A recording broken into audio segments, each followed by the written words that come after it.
Hello, my name is David Lesser and welcome to ZeroCraft, the makerspace in Tucson.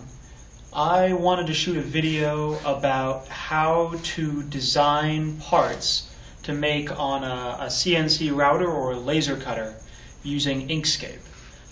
I feel like SolidWorks and other CAD packages are fantastic for very complicated shapes, but are far too complicated and far too unwieldy to use for relatively simple things. And so I couldn't really find any great tutorials on using 2D packages like Illustrator or Inkscape to do these, so I decided to shoot my own video. So here we go.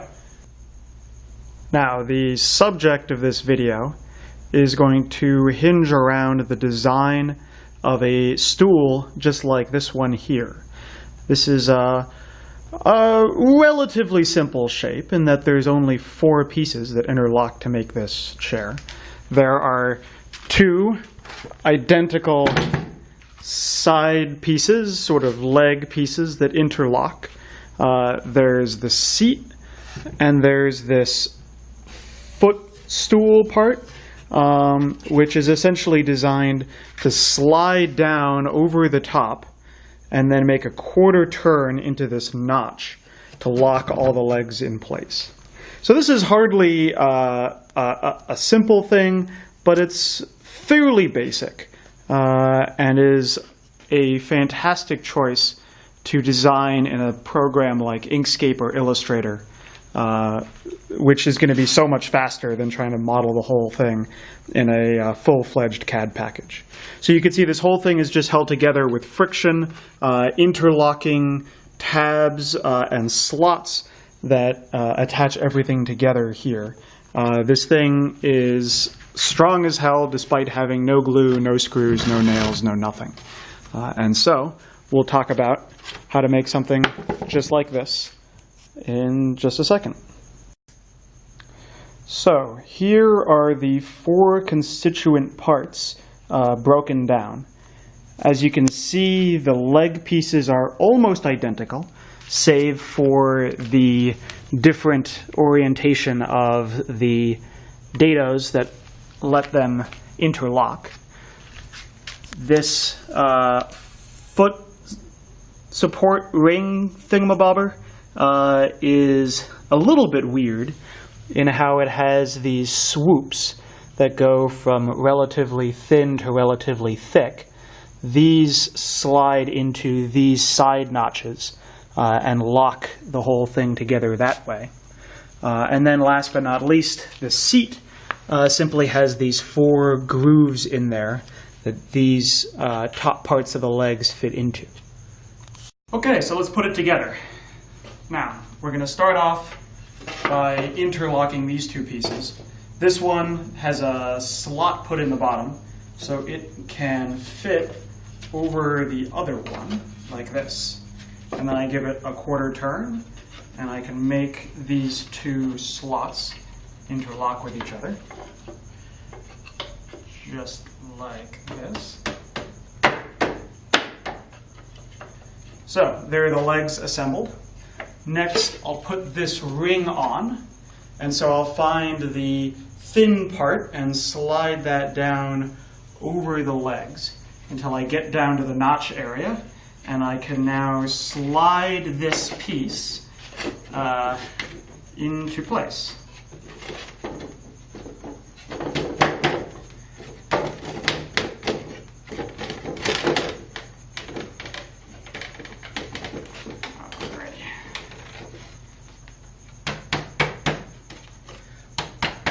Take my time, sliding them all more or less evenly.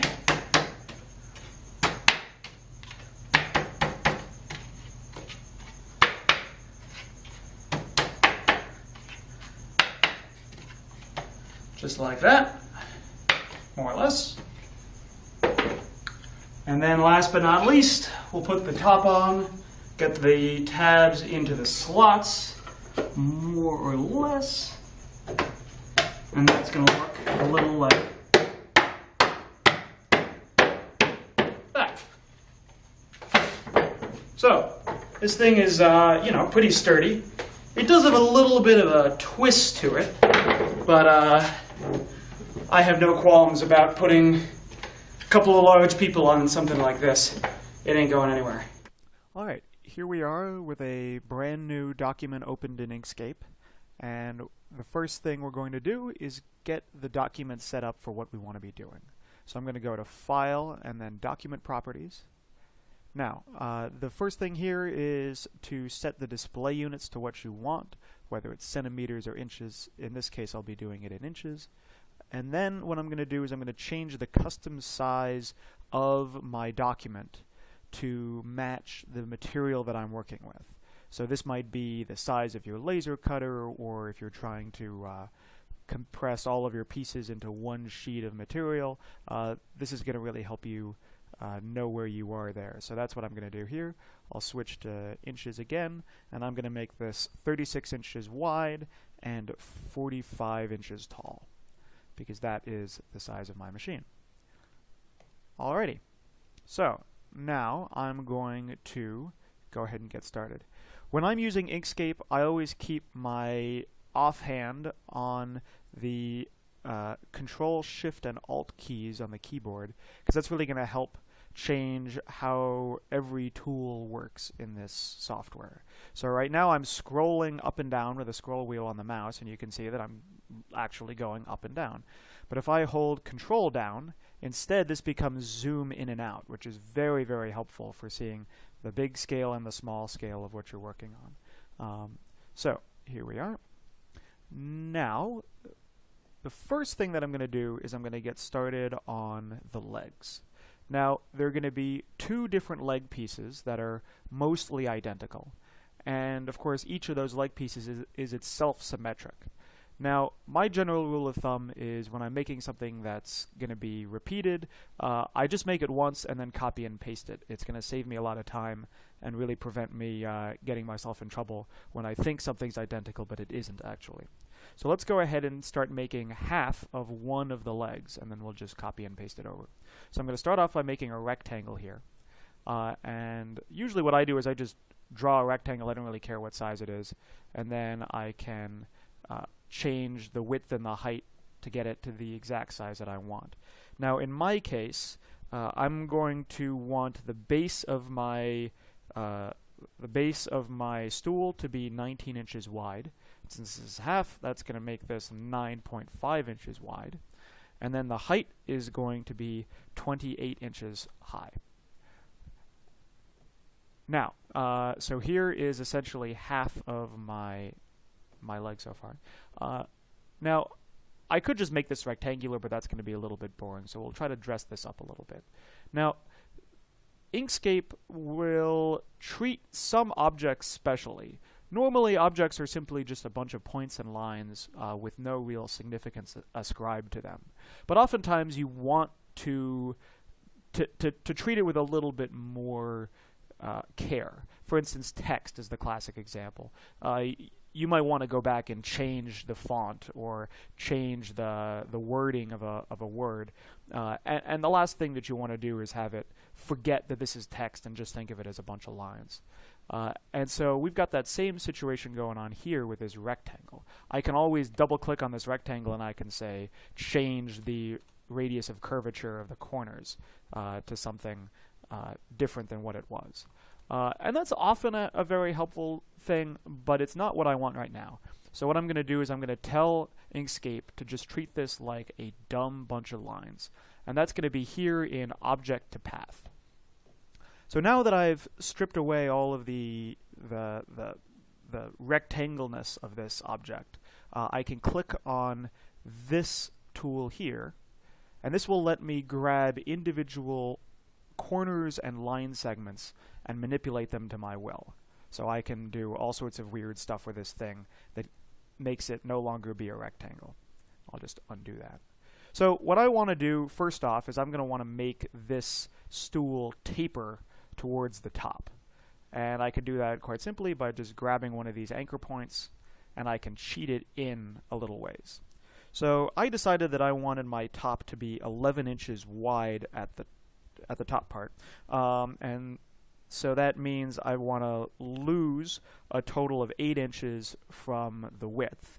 But since this is half, I'll only cheat it in by 4, so I can just say x minus 4, and here we go. So we're getting a little closer now. Now this is looking pretty good, but just for the sake of making it look a little prettier, I'm going to go back to my selection tool here, and what I'm going to do is I'm going to make this diagonal segment curved. And so I can come up here to the anchor manipulation bar, we'll call it here, and I can, when I select that line, I can make it curved right over here. And what that did is that created 2 little handles where I can essentially make this line curved.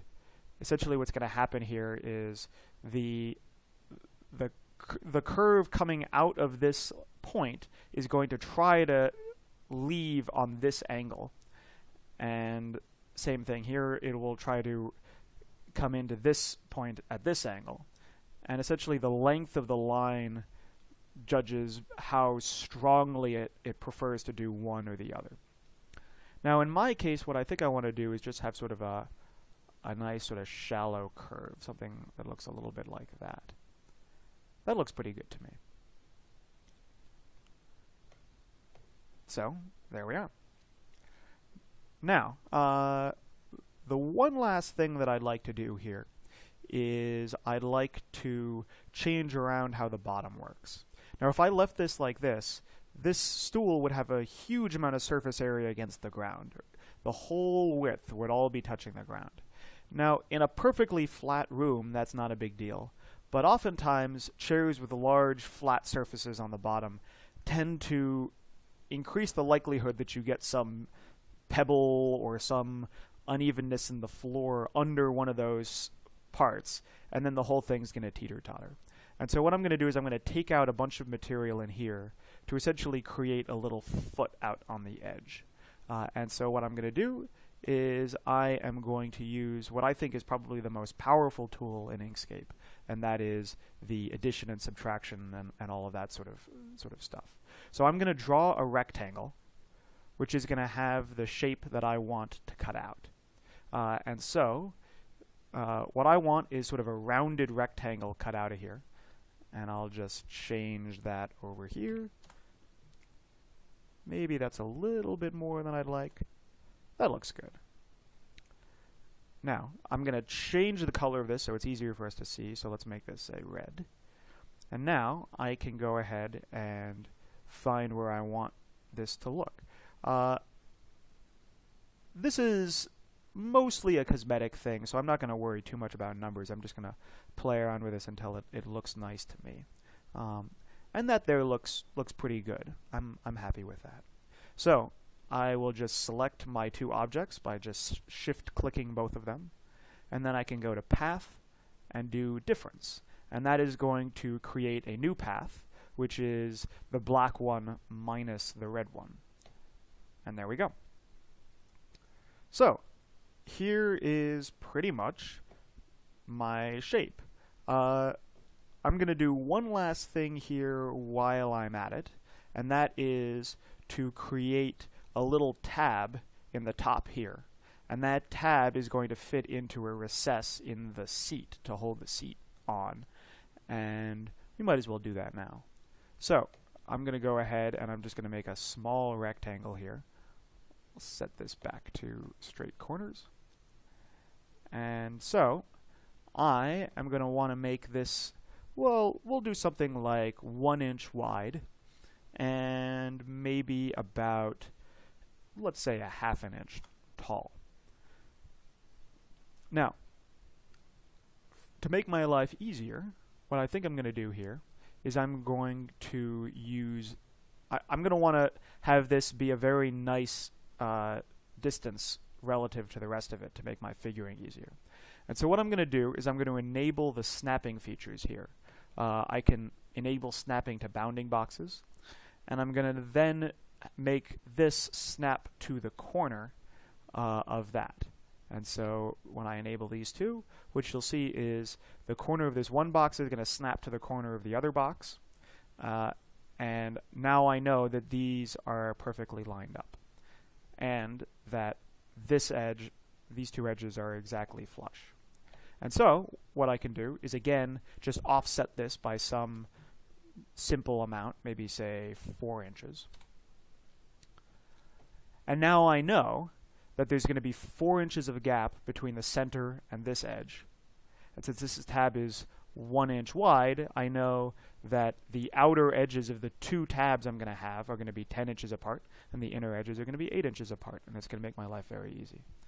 And now I'll just zoom out, control scroll again, and I can select my two objects and add them together using the Path Union tool. And so here is pretty much my final shape. Now, let's go ahead and make the full shape. And so to do that, I'm just going to simply copy and paste with Control-C and Control-V. And so here's my other shape. I can use the mirror tool here to flip it horizontally. And now using that same snapping feature that is still enabled, I can make this thing snap to that one. And I should be able to select these both and union them to create my final shape. So here's what my legs are going to ultimately look like. I could keep this full like this, but to me this looks a little bit chunky. It's kind of unnecessary to have the center filled in like this. So what I'm going to do is I'm going to cut it out and leave a maybe more traditional looking leg shape. Now there's a few different ways that you can do this, but the way I like to do is with the offset tool. So I'm going to copy and paste this again, and I will change the color again for contrast.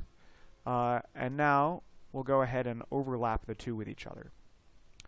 Now, if I go to Path, I can do offsets. And I'm going to use the dynamic offset tool here. And what that's going to let me do, it's going to let me offset the path from itself, so essentially making a new path that's just out a little ways or a lot of ways from my original line. So I can either go big or I can go small. And so here I'm just going to go ahead and again eyeball what looks to be good to me. And I think that looks really nice. And so all I have to do is again select my two shapes and go ahead and do difference. And now I have what I think is going to be my real ultimate final shape. Now, doing it this way has made my life a little bit harder because I don't really know what this dimension is. And when I want to put some tabs in here, I'm going to have to know what that is. And so in order to figure that out, I'm going to use the measurement tool. Now, this is a fantastic tool that I really love a lot, and I am going to use this to measure exactly how thick this material ended up being. So I'll just click here, and I'll go down. A very handy trick whenever you're creating just about any structure is if I hold down Control, it's going to force angles to be sort of common choices, like 90 degrees here. If I let go, it'll let me do any angle I want, and usually, you don't want 92.8 inches. So what I really want is to measure at 90. And so this is going to tell me here that the width of that little bit there is 1.75 inches, which is nice and kind of serendipitous that I got 1 3/4 just by eyeballing it. But won't look a gift horse in the mouth. So that's going to be a very helpful number for me to keep track of in my head. In fact, I can bump up the precision here and know that it's in fact 1.751, and yeah, that should be very nice. Alrighty, there is one last feature that I'm going to need to add to these legs before we really are completely done with the symmetric parts of them. And that's going to be putting in the slots for that stiffening ring that goes in right around here. Now, I probably could have done that before we cloned the left and the right sides, but I kind of wanted to see what it was going to look like, and I'll do it here as a whole, and that will show you how you can make things symmetric. Now there's a couple of different ways to do this, but what I'm going to do here is I'm just going to create a little rectangle that kind of is going to help me just eyeball where I want to put things. And so this is going to kind of help me get a sense of where looks good to have this thing be going. So I can go ahead and just sort of lay this out, put it in a place that seems to look good to me. And I think this looks pretty reasonable here. But I've just been clicking and dragging this thing around, so I can't really trust it to be very accurate. So what I can do, first and foremost, is to use another very powerful tool called Align and Distribute, which is going to be down here under Object. And this will let me align and distribute multiple objects so that they're all, in this case what I want is to make them all lined up, centered on the vertical axis. So no matter where they happen to be, if I hit that button, they're all going to line up perfectly in a straight line. Very, very handy tool. So that's kind of where I'm going to like to do this. And so what I can do is I can actually use this as my guide to set up my my two little cutouts. Now, what I can do is I can start off by creating again the shape that I want to cut out. The width here doesn't matter because I'm just going to use that snapping feature to snap it to the corner and just eat away all of that material. But the height matters a ton. So when you are buying plywood, you need to be very, very careful about what the true dimension really is. In America, when you are buying plywood that is labeled as, say, a half an inch, it is almost never actually a half an inch. It is either metric or it's some strange 17/32 sort of thing. So I cannot urge you enough to get a good set of calipers and measure the true dimension of the plywood that you happen to have bought. Lower quality plywood will even vary from sheet to sheet from the same pile, so it never hurts to be more paranoid about what the true dimension is. Getting this number right is a big difference between a nice tight-fitting joint and a very loose joint that will be weaker and will be less appealing to sit in because it'll wobble. So again, be very careful about what this dimension is. In my case, I happen to have found what I can honestly say is the first ever sheet of plywood that is actually 3/4 of an inch tall, and so I will set the height accordingly. Now, I can go ahead and simply zoom in, and we'll just snap corner to corner, just like that, and I can copy it and paste it over here, and do the same thing right over there. Now, this guide is no longer useful, so I'll just hit delete and get rid of it. And I can go ahead and simply subtract off my little slots. And so there we go. There is our full leg. And we're ready to copy and paste this and produce a second one. Now, what we need to do is we need to work on the portion that interlocks the two together. And so what that means is I'm going to create a little notch in the top part of this one and a corresponding notch in the bottom part of this one. And so that is going to be how they are going to interlock. Same thing down here. The one last thing that I'm going to need to do is, if you think about it, if there's a notch in the top here and a notch in the top there and a notch in the bottom here and a notch in the bottom there, they won't actually be able to fit inside of each other unless I slot all the way through one of these pieces. And so I'll have to throw that into one of these as well. All right, we'll jump right into it.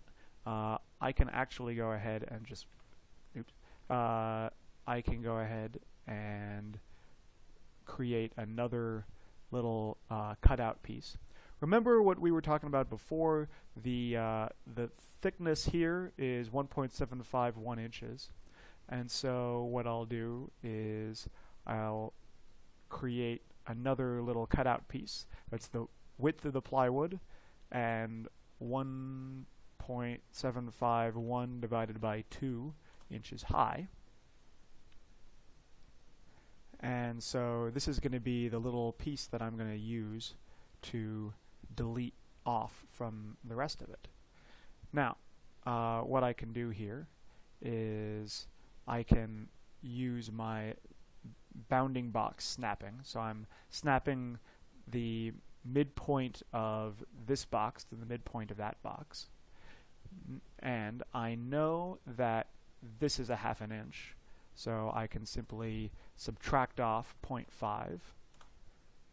And now I know that this is going to be exactly at the top part of that.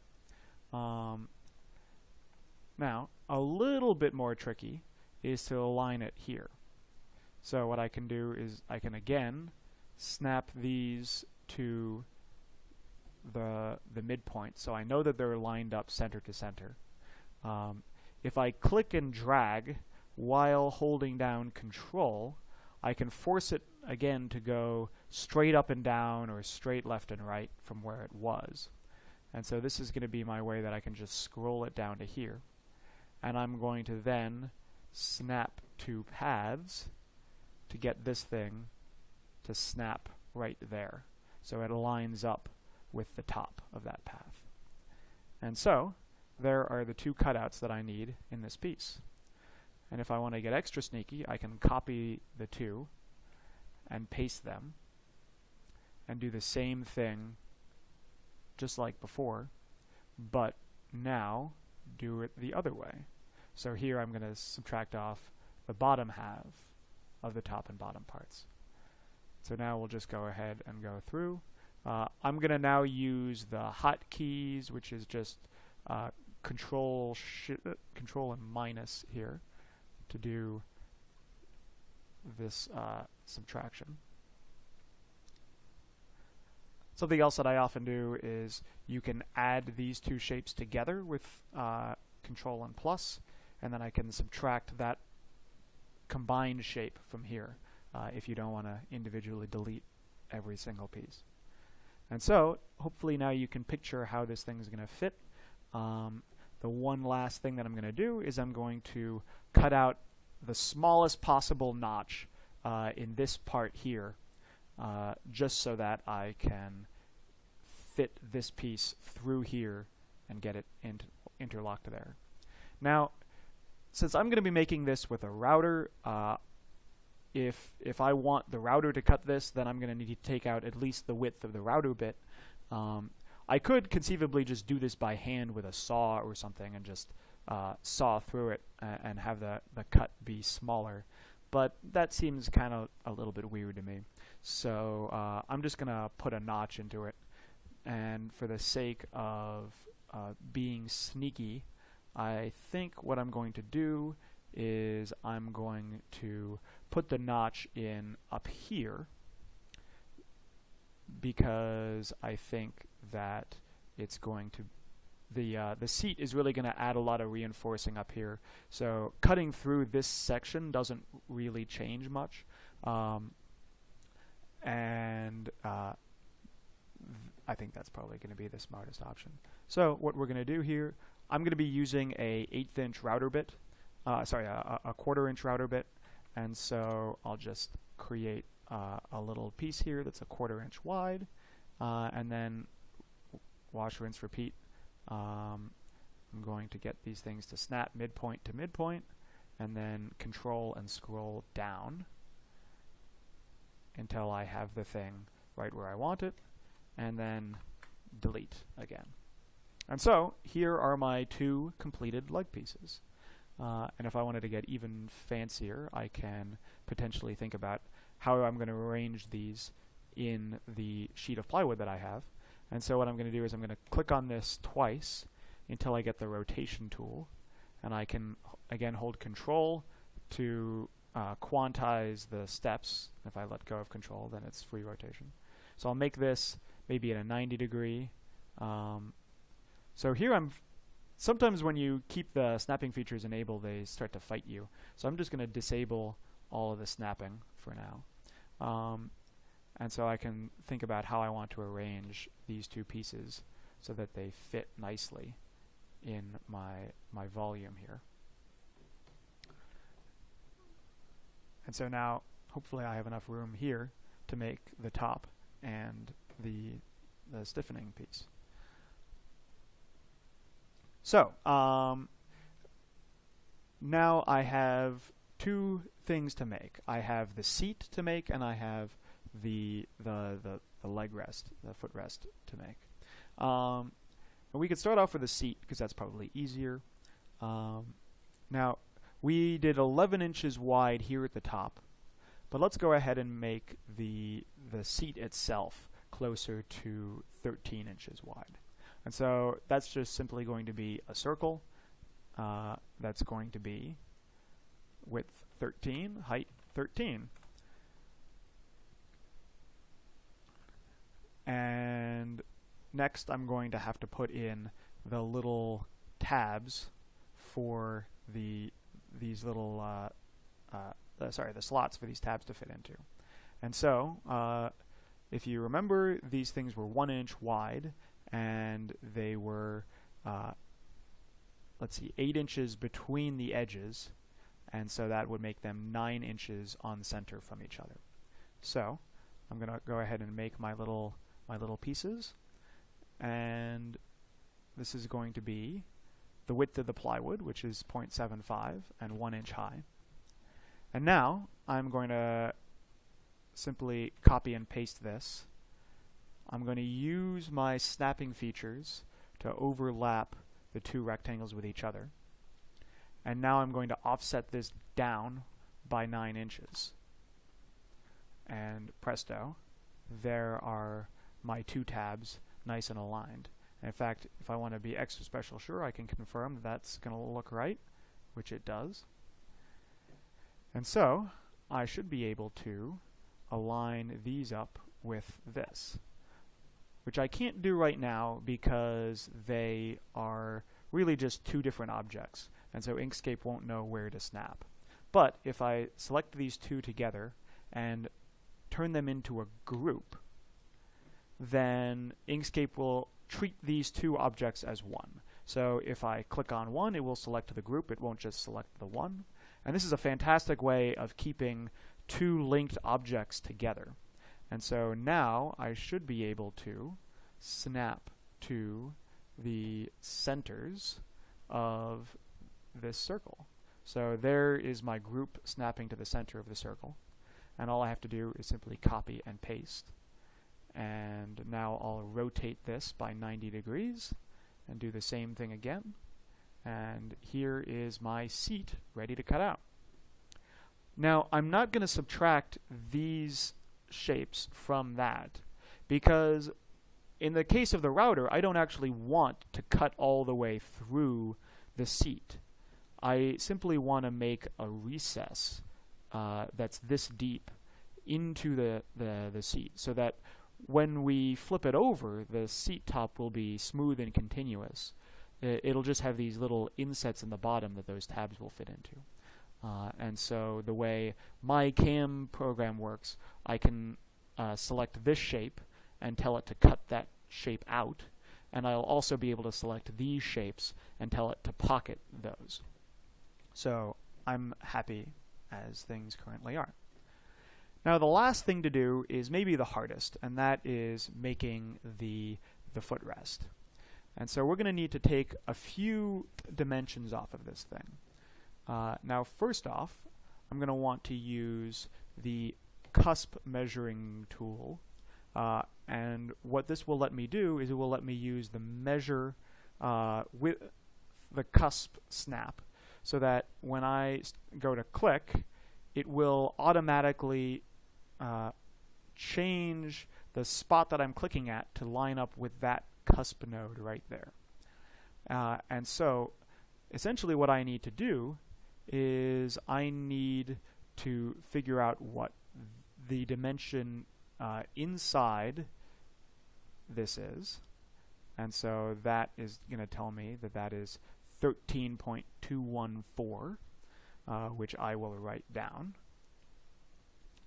And then I also need to know what this dimension is. Essentially what I need to do is I need to make that spiral sort of shape so that it will pass over this corner and fit down into here. And then I want to twist the whole shape so that it will lock in against this edge here. If that doesn't make sense yet, hopefully that will become clearer in a minute. So we'll just grab this dimension as well, and so that dimension we can see is 14.446. Alrighty, so we can go ahead and get started here. And so I'm going to have to set the dimensions of the ring.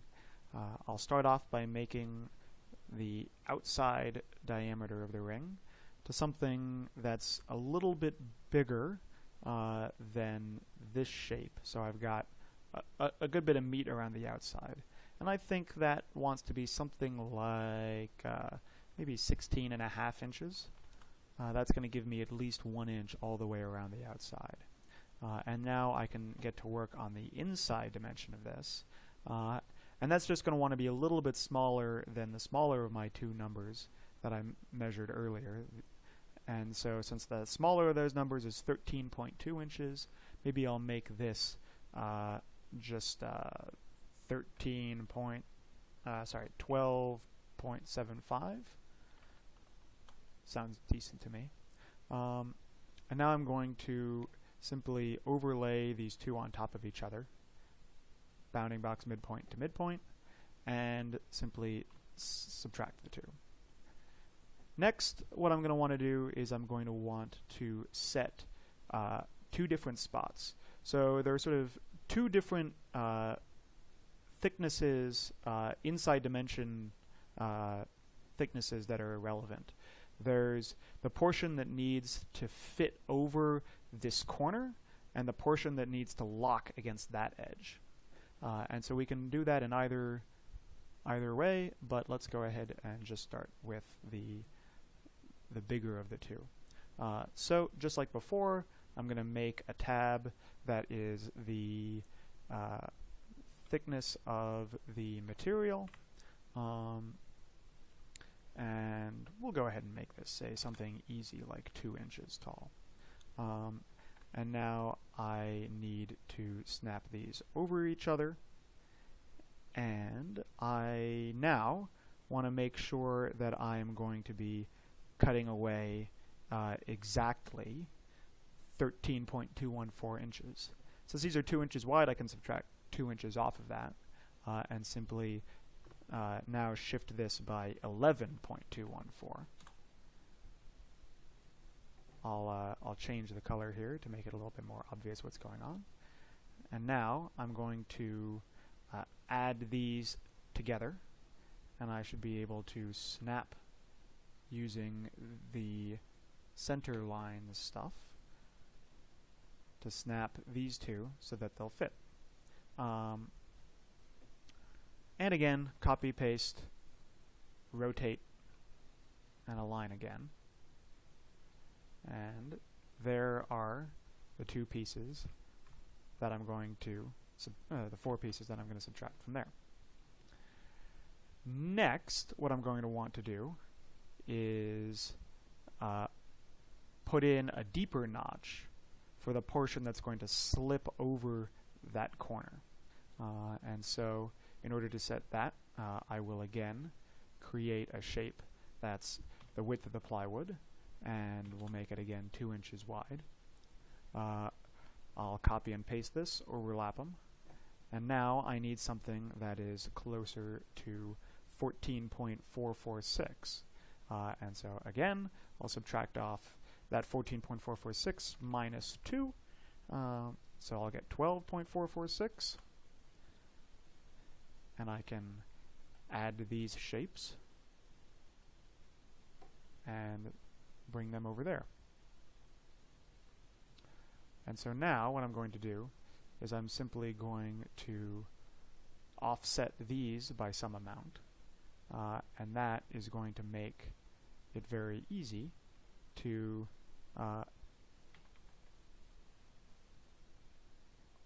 twist these around. I'm going to rotate that by 90 degrees.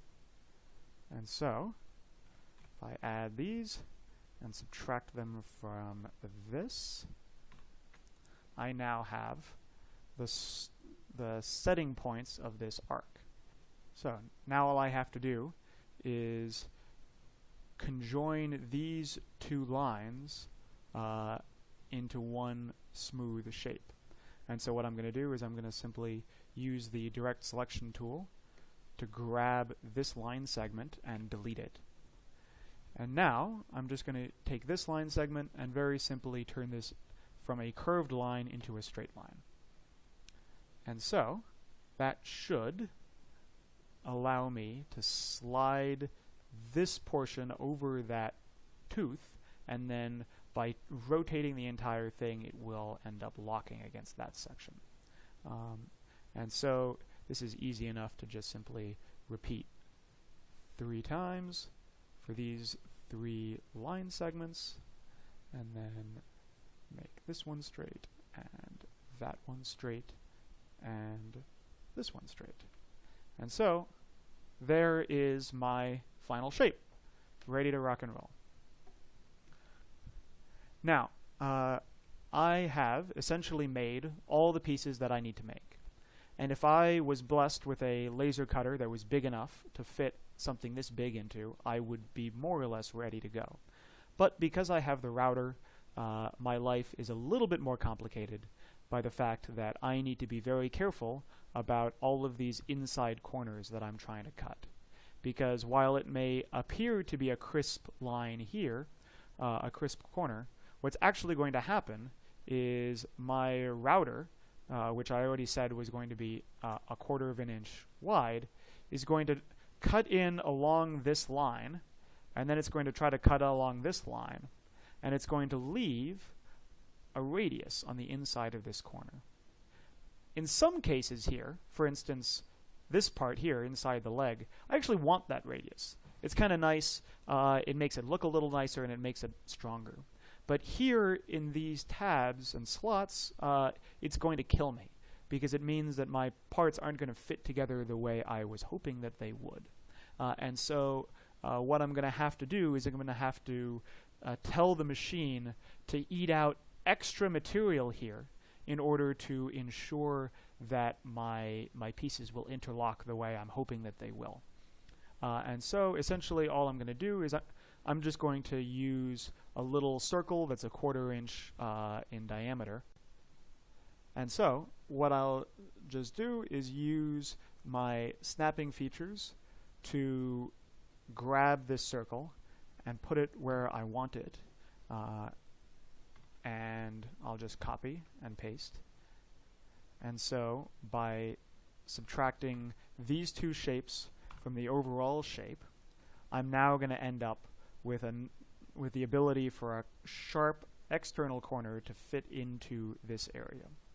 Some CAM packages are smart enough to try to do this for you, but in this case, I kind of like to do it myself. It doesn't take very long, and it lets me put those cutouts exactly where I want them. So in this case, for instance, I would much rather have this extra nibble going in this direction rather than this direction, because if I go this way, I'm going to cut into what is already a fairly thin piece. The last thing I want to do is make it thinner.